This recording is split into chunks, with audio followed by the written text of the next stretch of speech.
जोबोद रंजाथाव हाबाफारि XNDP फोरनि जिथु खौसे गौथुम बेयोहाय जि समनिफ्राय जागायजेनदों बे समनिफ्राय आं फोथायो गासैबो बर' हारिया रंजादों मोजां मोनदों गावस्रा गावस्रि थानाय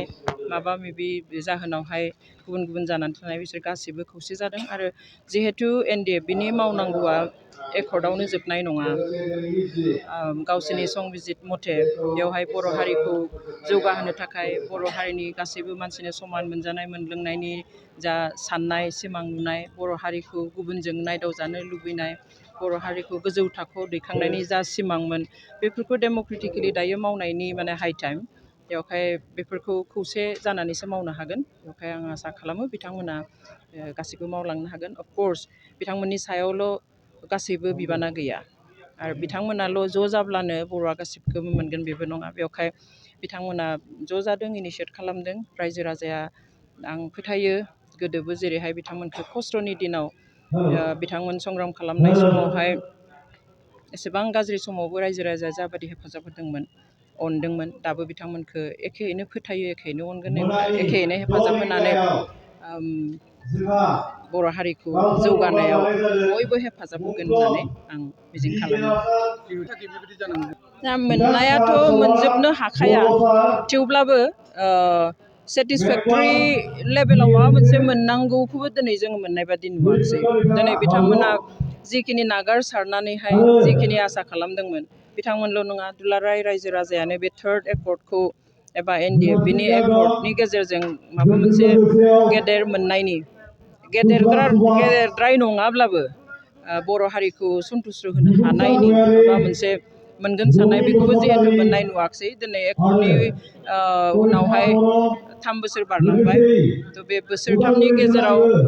गासैबो खोथाया रोखा जाबोनो हमबाय दिनै जदिउ बे एकर्डआ गोजोन एकर्ड एबा पिस एकर्ड बेखौबो जोङो नुवाखिसै पिसखौ खुगाजों बुंनानै जोङो पिस फैबाय होननानै फोसावनायजोंनो पिस फैया पिसआ फैमारनायखौ जों साफ्रोमबो बर' रायजो राजाया हमदांनो मोननांगोन गोसोआव सानफ्रोमबोनि जिउआव जों बेखौ मोननो हानांगोन नुनो हानांगोन जे थारैनो गमामायैनो बर' हारिनि गेजेराव गोजोननाया फैमारबाय खिन्थु जों दिनै नुदों जे गासैबो बर' रायजो राजाया दिनै बे डिसेटिसफेक्सनखौ लासै लासै फोरमायनो हमबाय आरो गोजोना जे रायजो राजाया दिनै बे डिसेटिसफेक्सनखौ लासै लासै फोरमायनो हमबाय आरो गोजोना जे दिनै जुर जबस्ति खुगाजों बुंनानैसो फोसावनाय बादि जानानै दङ बेखौबो दिनै गासैबो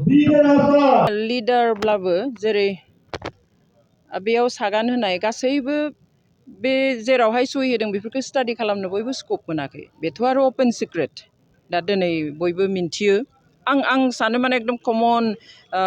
रायजो राजाया मिन्थियाब्लाबो मेक्सिमामानो दिनै मिन्थियो जे बे एकर्डआ माबायदि जानानै थांबाय सोरबाया कम्पेल आउट अफ कम्पालसन सिगनेचार होदों सोरबाया गोथां गोब्राम फैब्रबबाय नुवाखिसै थालांसै बेनिखाय होनांथारगौ बेवहाय होदों स' मोनसे पिस एकर्डनि थाखाय जिखिनि प्रिपेरेसन जानांगौ जिखिनि गावनि गेजेराव दिनै बर'नि 6था संगठना सागान होदों 6था संगठना गले गले जनानैहाय बेखौ प्रिपेरेसन खालामनानै बर'नि थाखाय माबे हामगोन हामा बेसेबां मा लाबोब्ला माबेखिनिया जोंनि हारिनि थाखाय हामगोन बेखिनिखौबो ज'है डिसकास खालामनाय जायाखै बेखौ गासैबो मिन्थिना मिन्थिया आं मिन्थिया जेरै UBPO एबसु बा NDFBनि मोनब्रै ग्रुपआ बिफर एकर्ड ज' जिरायनानैहाय नैबे जानो थांगासिनो स' बेखिनिया जोंनि थाखाय थिग दंना गैया जों बेखौ नाजावगोन ना नाजा बेबायदि रोखोमनि सावरायनाय जायाखै बियो एकदम सियर बेवहाय गोजोननाय गैया बेफोरावनो फैयो आरो सोरबाया लिड लानांगौमोन हयथ' सोरबाया लिड लाबाय बिदिबो जाहैदों सोरबाया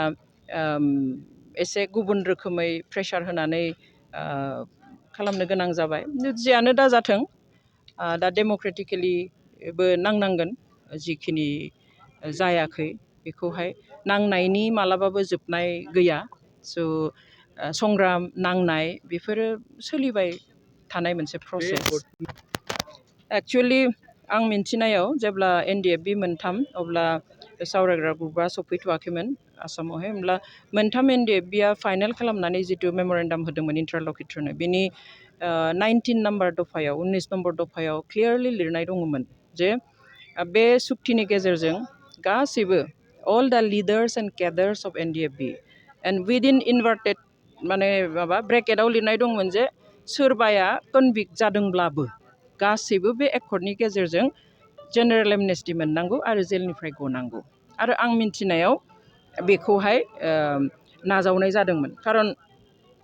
एबि माथुरा आंनो फाइनेल कपिखौ जेब्ला दिन्थिदों जे बेयाव माबे ग्रिनजों हाइलाइट खालामनाय येल'जों हाइलाइट खालामनाय वाइट इंजों हाइलाइट खालामनाय माबे माबे एक्सेप्ट जादों माबे माबे जायाखै जायो स्पेसियेलि हाथियार लानाय संगठनजों बा डेम'क्रेटिकेलि मुभमेन्ट खालामनायावबो सोरबा जेलाव थांनो गोनां जानो हागौ थ' एकर्ड जायोब्ला बे पार्टिकुलार संगठनजों जायफ्रा जेलाव थायो बे गनांगौ बेनो नियम बेखाय दा गवासैब्ला सोरनि मा खैसारि दं सोरनि मा हिसाब निकास दं सोरनि मा साननाय दं मोननायनि मोनैनि हिसाब थानो हागौ स' बेखौ खालामग्राफ्रासो मिन्थिसिगोन खिन्थु जि जाबाय बे मोजां जायाखिसै बिसोर दासिम जेलाव थानो गोनां जानाया बेथ' बे आनखि नै दाख्लै बावैबो खारन आन्डार ट्रायेलाव दंबाय थायो नियानि केसावहाय नै सप्तासेल'सो जादों आरो सासे लाइफ इमप्रिजनमेन्ट माबा मोनलायबाय पानिशमेन्ट मोनलायबाय स' बिदिनो मोनलांजोबना दिनै नियानि आन्डार ट्रायेलाव 49 ब्रैजिगु NDFBनि सेंग्राफोर दङ गुवाहाटि जेलावनो थ' बिसोरनियाबो बेबादिनो बिसार जायै आरो सोरबाया फासि आरो सोरबाया बिदि लाइफ इमप्रिजनमेन्ट मोनबावगोन नामा बेबादिथ' जालांबाय थानो हाया थ' जोंहा गावनि सोरखार दङ स्टेटनि सोरखार दङ सेन्ट्रेल सोरखार दङ गासैबो रेसपन्सिबोल गासैहाबो रेसपन्सिबिलिटि दङ गासैबो सुक्तियाव माबा खालामदों बेवहाय बे गभर्नमेन्टआ सिन्था खालामनांगोन खोथाफोरखौ आरो बिथांमोनखौ बख'नायनि बेबस्था डेफिनेटलि खालामनांगोन कर्टआवथ' थांखागोन जेलाव थायोब्ला थ्रु कर्टसो बेफोरो जानानै फैगोन खिन्थु बे समावनो माखासे गभर्नमेन्टनिफ्रायबो मावनो हायो जेरैहाय आं दहाय बुंदोंमोन जे आफ्टार एकर्ड हाथियार गथायनो थांबाय थानाय समाव डिआर नाब्ला बिथांखौ बै समनि आइबिनि स्पेसियेल डिरेक्टर तपन डेका दानि डिरेक्टर बिथाङानो स्पष्टहै बुंदों जे हाइकर्टआव एपिल खालामोब्ला बिनि गेजेरनिफ्राय जों सख'नायनि बेबस्था खालामगोन खारन आदाखौ जेब्ला हाथियार गथायनो थांनायनि एकर्ड जानायनि कंग्रेसुलेसन होदों अब्लाना आदाया बुंदों गभर्नमेन्टआ नागिरनाय मथे जोंनिफ्रायथ' गासैखौबो खालामनाय जाबाय स' दायो वाट एबाउट इउ नोंसोर दायो मा खालामनो सानदों जोंनि थाखाय अब्लाना बे क्लियारलि बुंदों जे इउ प्लिज गो टु हाइकर्टआव एपिल खालाम अब्लाना हाइकर्टनि गेजेरजों नोंसोरखौ दिहुननायनि बेबस्था खालामगोन स' हाइकर्टआव एपिल खालामनाय जाबाय खिन्थु बेयावहाय जोंनि गभर्नमेन्टनिफ्राय रायज्लायनानै जोंहासो बारा बर'आसो बारा कनसार्न थानांगोन दा सेन्ट्रेल गभर्नमेन्टआथ' खिन्थायाब्ला हयथ' मिथिनाय नङा इसिबां गिदिर बेयावहाय मा हादोरावहाय बहा मा सोरनि केस सोलिदों माब्ला जाजमेन्ट जागोन माब्ला हियारिं जागोन बेखौथ' दिनै हयथ' CMआबो गोसोआव थानाय नङा बांद्राय कनसार्न मानसिया जाबाय जोंनि बेवहाय जोंनि BTCनिफ्रायसो दैदेनगिरिफ्रा बेखौ गोसोआव लाखिनानै खारन बेफोरखौ आं क्लियारलि लिरहरबाय थायो माब्ला हियारिं दङ हियारिं डेटआ माबा खारन जोंनि BTCनिफ्रायसो दैदेनगिरिफ्रा बेखौ गोसोआव लाखिनानै खारन बेफोरखौ आं क्लियारलि लिरहरबाय थायो माब्ला हियारिं दङ हियारिं डेटआ माबा कारनाव डिफार जायोब्लाबो आं बे नेक्स्ट डेटखौ हरो जाजमेन्ट जानोसै जाजमेन्ट डिक्लेयार एनाउन्स खालामनोसै अमुक थारिखआव आरो बियो डिफार जाफिनबाय जायाखिसै आरो खैदिननि उनाव जाबावगोन बेफोरखौबो आं खबर हरबाय थायो स' बे मथे इनिशियेट खालामनानैहाय स्टेट गभर्नमेन्ट सेन्ट्रेल गभर्नमेन्टजों सावरायनानै बे हाइकर्टआवनो जिनिसखौ फोजोबनो हायोमोन आरो जिहेथु एकर्ड जाबाय जों सिगांनि खोथाखौ बुङा आफ्टार एकर्डसो जों बेखौ एपिल खालामनाय जाखादों नालाय बेवहाय बेखौ खालामनो हायोमोन खिन्थु जायाखिसै बेखौ ओरै बुंब्लाबो गोबाङा गोरोन्थि बुजिनो हागौ गाज्रि मोननो हागौ खिन्थु ओरैनो नायोब्ला 6 शिड्युल जेखौ होबाय बे 6 शिड्युल सासन बेबस्थाखौ जोङो दिनैसिम बहाबा सेटेलाइट आकारै गोजानाव थानाय गामिफोरनि सायाव सासन खालामहरनाय बे सेटेलाइट सिस्टेमनि जिथु माने पावार इउटिलाइज खालामनायखौ जोङो नुफेराखै आरो बिटिसिनि बेलायाव जुदि बिदि माबा मोनसे आलादा खालामनो सानदोंबा बे आलादा खोथा खिन्थु दिनै सेटेलाइट काउन्सिलफ्रावहाय बे जायो कन्टिगुवास एरिया जेराव गैया खिन्थु जोंनिया आरो मोनसेया जाबाय मा जे एकर्डआवनो बेयाव लिरनाय दंखाथारो जे कन्टिगुवास एरिया जानांगोन थारमाने कन्टिगुवास एरियाब्लासो बेखौ सोरबाया बे बिटिसि एरिया गोदोनि जिथु गोजाम बिटिसि एरिया बे एरियानि जिङाव जुदि बर' 50% थानाय गामिया एसे बाहेरायाव थाफ्लांबायबा बियो हाबनो मोनगोन आरो जुदि जिङावनो थानाय 50% बारा नन बर' थानाय गामिया जुदि सिङाव हाबलांदोंबा बिसोर ओंखारनो मोनगोन खिन्थु कन्टिगुवास एरिया नङि एखे लेन्थारि गैयि बै गोजानाव थानाय गामिखौ 100% बर' थाब्लाबो बेखौ सोसननायनि बेबस्था दङना बेयाव लिरनाय गैया बेयो कन्टिगुवास एरिया होननायानो बेखौ बुजायो बेयावहाय मा केपासिटियाव दिनै सिएमआ बेखौ बुंना होदों जोंबो माने कनफिउसो आरो वेदार माने बेयो जामारगोन ना जामारा खारन अट'नमास काउन्सिलनि जिथु खुंथाय बेबस्था बेहा माने बिदि सेटेलाइट हिसाबै बहाबा थानाय गामिफोरखौ खुंहरनायनि बेबस्थाखौ जों दिनैसिम नुवाखै नायलांनि मा